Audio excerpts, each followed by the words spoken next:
ખાલી આ એક એવી ભૂલ છે કે જે તમને વેરવિખેર કરી શકે છે, માટે સમયસર આ બાબતે સજાગ થઈ જાઓ. ઇમરજન્સી ક્યારેય કોઈને પૂછીને નથી આવવાની અને પૈસા વગર સારી ટ્રીટમેન્ટ શક્ય નથી, એ પણ એક કડવું સત્ય છે. આજે દર 3 માંથી 1 ભારતીય ટ્રીટમેન્ટ નથી કરાવતા અને એનું કારણ છે કોસ્ટ, પૈસાનો અભાવ.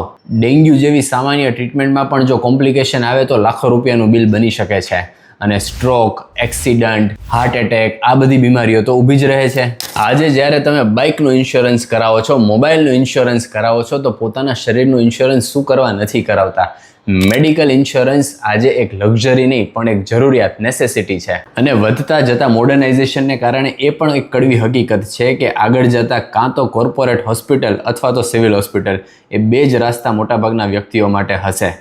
માટે આજે જ તમારા પરિવારનું રક્ષણ કરો, તેમને એક ઇન્સ્યોરન્સની ઢાલ આપો. તમે હોસ્પિટલમાં જાઓ છો અને બીમાર પડો છો તેની રાહ ન જુઓ, પહેલેથી સતર્ક થઈ જાઓ.